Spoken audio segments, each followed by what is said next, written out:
Bien, vamos con los temas de la última semana de nuestro módulo 1 o grafología de síntesis. Y aquí nos vamos a centrar, como ya os había anticipado, en la interpretación grafopsicológica de la conducta escritural. Digamos, el aspecto caracterológico, la valoración interpretativa, la relación de la escritura con el carácter, la personalidad. Entonces, el primer texto que os he preparado habla de la interpretación grafopsicológica de la conducta escritural y comienzo por el criterio de que, en mi modesto y humilde punto de vista, ningún gesto o fenómeno grafológico observable en la escritura significa per se absolutamente nada. Es decir, esto no es pura retórica, sino que en sí mismo ninguno de los gestos que podemos reconocer en la escritura y que luego podemos interpretar debidamente contextualizado, etcétera, etcétera, ¿no? O darle una significación, en sí mismos no significan nada, sino que son expresiones, proyecciones de posibles o probables aspectos de la personalidad y de la actitud del escribiente, ¿no? Y también de su circunstancia anímica. Por eso, a continuación, indico que esto no quiere decir que no seamos capaces de inferir rasgos de personalidad, aptitudes, patrones de actitud y circunstancias anímicas presentes en la gestualidad grafoscritural. En el punto 2 indicamos que al escribir nos expresamos gestualmente. Manifestamos inconscientemente preferencias y es en tales expresiones en las que podemos reconocer cualidades y características atribuibles al sujeto que escribe.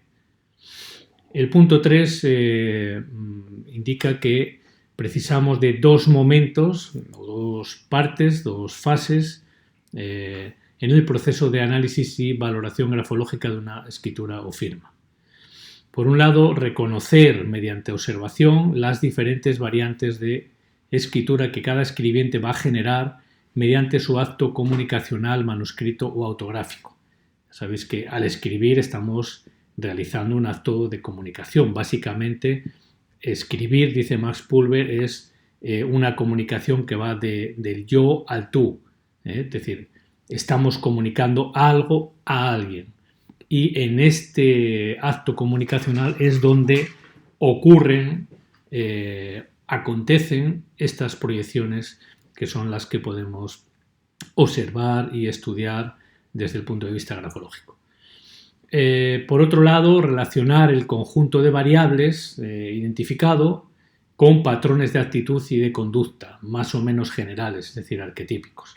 Es decir, nosotros, una vez que tenemos un perfil grafonómico, una vez que hemos inventariado las características grafoscriturales, podemos pasar a esa segunda etapa en la cual habría que relacionar o podríamos relacionar el conjunto de variables que hemos identificado con aspectos de tipo psicológico. El punto 4 dice: el reconocimiento de las variables en juego presupone en el analista el conocimiento y reconocimiento de aquellas características que resultan representativas de un determinado patrón o síndrome grafonómico. Un ejemplo podría ser saber identificar los rasgos que definen un tipo de escritura combinada, por ejemplo, ¿no? Desde una perspectiva categorial relativa a los fenómenos cohesivos, es decir, a la categoría o género gráfico, parámetro que denominamos cohesión, continuidad o cohesión. O bien, siguiendo en esa misma categoría de la cohesión, la escritura desligada o yuxtapuesta, es decir, que necesitamos saber qué son los rasgos que caracterizan ese tipo de escrituras, pero también necesitamos saber reconocerlas cuando veamos una escritura que presenta esos rasgos. Es decir, que se requiere un entrenamiento perceptual. Entonces, el 10.5 dice: para devenir competente en tal reconocimiento de variables, no existe otro camino que el de un entrenamiento perceptual guiado, que relacione características gráficas de los citados patrones grafonómicos con ejemplos reales de escrituras que cumplen dichas condiciones. Es decir, un entrenamiento perceptual guiado quiere decir que debe realizarse inevitablemente de la mano de alguien que sepa reconocerlas, es decir, de un experto, ¿no? de alguien que tenga esta capacidad, esta competencia. Tal adiestramiento en el reconocimiento de escrituras es el componente central o principal de toda formación grafológica eficaz. Es decir, podemos leer miles de libros sobre la temática, que el asunto que te vuelve competente como grafólogo, como analista grafólogo o con posibilidades de hacer un reconocimiento significativo de la escritura desde el punto de vista grafológico es reconocer, saber reconocer, identificar en las escrituras concretas los patrones, digamos, que hemos conocido quizás desde un punto de vista teórico, pero que necesitamos verlos sobre el terreno.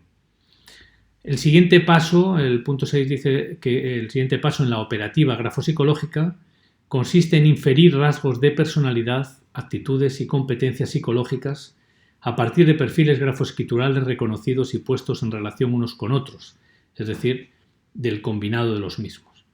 Es aquí donde las habilidades del analista, sus conocimientos y experiencia con escrituras, así como su grado de autoconocimiento y desarrollo individuativo, y por supuesto su intuición, juegan un papel relevante y decisivo. Es decir, que una vez que tenemos el inventario de variables definido, podemos inferir rasgos de personalidad y competencias psicológicas cuando establecemos relaciones entre el combinado de los fenómenos grafoescriturales que hemos reconocido en la escritura y sus significados, ¿no? O sus posibilidades de significado. Al igual que señalamos la necesidad de un reconocimiento experiencial para la identificación de escrituras tipo, precisamos de un entrenamiento perceptivo y relacional que nos ayude a vincular patrones grafoescriturales típicos con actitudes y rasgos de la personalidad. Es decir, que de la misma manera que necesitamos un entrenamiento guiado para reconocer sobre el terreno, es decir, en las escrituras, el tipo de variables que están en juego, también necesitamos conocer qué posibilidades de significado pueden relacionarse o podrían relacionarse con determinados tipos de escritura, es decir, conocer esta vinculación. Eso también requiere un entrenamiento, ¿no? una guía con alguna persona que tenga estas competencias. El punto 8 dice, asimismo, una vez que hemos desarrollado las citadas habilidades, resultará muy conveniente disponer de constructos psicológicos adecuados que nos permitan describir perfiles de personalidad válidos y útiles a los destinatarios de nuestros informes.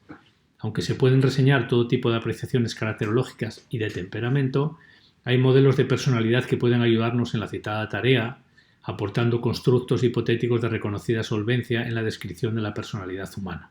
Ahora vamos a meternos con ello, solamente volver un poquito para atrás para reseñar este último tramo del párrafo que hemos dejado en el tintero, que dice que tal entrenamiento debe hacerse de la mano de un experto, como he dicho antes, de cuyas explicaciones pueda adoptarse el tipo de razonamiento grafopsicológico adecuado, es decir, ver cómo la persona competente en esta materia razona la relación entre un tipo de escritura y su probable significado en el combinado de características que presenta una escritura.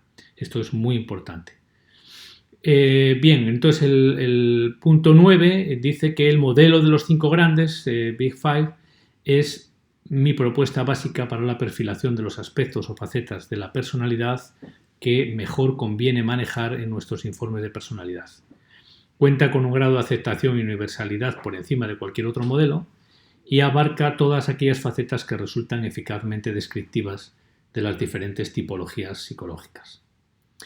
El punto 10 dice que en los procesos de selección de personal hay también una serie de factores descriptivos generales que nos pueden servir de base, siempre susceptible de enriquecimiento, siempre vamos a añadirle constructos o aspectos que nos interesa reseñar, para caracterizar al candidato que opta a un puesto determinado. Vamos a ver en estos días también algunos ítems, algunos aspectos en los que podemos extendernos explicativamente o descriptivamente a la hora de dirigir un informe grafopsicológico al ámbito de la selección de personal. Y el punto 11 dice que también podremos manejar otros constructos criterios generales que nos servirán de referencia descriptiva, como la adaptabilidad, el equilibrio psicológico o el grado de desarrollo individuativo, que se refieren ya a aspectos que tienen que ver un poco con la generalidad del momento de la personalidad, ¿no? En el sentido de su desarrollo y demás. En la página siguiente os he puesto un diagrama de flujo que he denominado grafonomía descriptiva y relacional. Entonces aquí partimos de la escritura, de los grafismos, como digamos la materia, el material de análisis, ¿no? El objeto de nuestro interés de análisis, para el análisis, y de un concepto que viene en la primera parte de la escala de registro de variables grafonómicas, que se refiere al ambiente gráfico. El ambiente gráfico puede ser positivo, puede ser negativo o puede ser un ambiente gráfico convencional, es decir, que no sea particularmente positivo ni particularmente negativo. El ambiente gráfico viene determinado por las características, digamos, por la valoración que hagamos en relación con el análisis molar, ¿no? El análisis global de la escritura como totalidad. Habíamos visto que la escritura se puede valorar como particularmente individuada o con un alto nivel de fort niveau, ¿no? de expresividad, de riqueza, de originalidad, de espontaneidad, de personalismo, o puede ser una escritura disarmónica, muy poco diferenciada en el sentido gráfico y regresiva. Ya veremos también en un próximo texto reflexivo y videoexplicación el asunto de escritura progresiva, escritura regresiva, ¿no? Para poder entenderlo un poco mejor. Entonces, aquí tenéis esta cuestión del ambiente gráfico, es decir, casi es lo primero que debemos tener en cuenta si el escrito que tenemos para estudio presenta un ambiente gráfico favorable o desfavorable. Aquí tenemos también las variables dominantes, que serían las especies o escrituras tipo destacadas, las variables secundarias, que serían el resto de características o de variables tipo de intensidad media o baja, y el complejo de la firma rúbrica, que sería la grafonomía y el diseño de la firma personal, es decir, qué características tiene la firma, la rúbrica, etc. Y también podemos añadirle los rasgos singulares o gestos tipo, que son pequeños rasgos o modos que aparecen en la escritura y que se refieren pues, a una letra, a una manera de realizar o de ejecutar los trazos finales o los trazos iniciales, etc. Esto con respecto a la grafonomía, digamos, a las características fisonómicas de la escritura.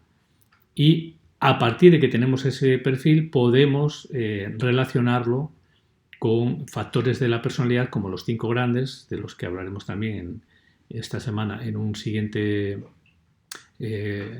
texto y en una siguiente videoexplicación, que, bueno, así dicho rápidamente, son 5 superfactores, cada uno de ellos con 6 facetas.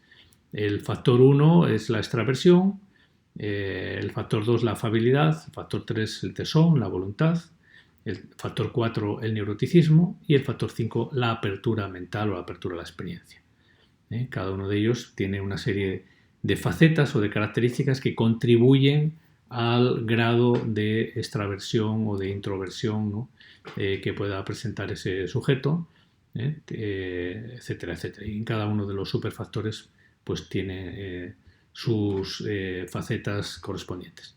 Aquí os presento algunos rasgos más que podemos utilizar para caracterizar el perfil psicológico del escribiente, ¿no? Como individuación, inteligencia fluida, que sería la inteligencia natural, ¿no? Con la que el sujeto en principio parte, ¿no? de nacimiento, la inteligencia cristalizada, que sería el cultivo, ¿no? de esta inteligencia fluida, la adaptabilidad, emotividad, sensibilidad, reflexión, etcétera. Bueno, una serie de características que podéis ir mirando tranquilamente. Luego, pues bueno, finalmente aquí tenéis, como siempre, la videoexposición, el acceso a la videoexposición que estamos elaborando de este tema. Esto lo vamos a ver con más detenimiento, un poco más de detenimiento en una siguiente videoexplicación. Saludos.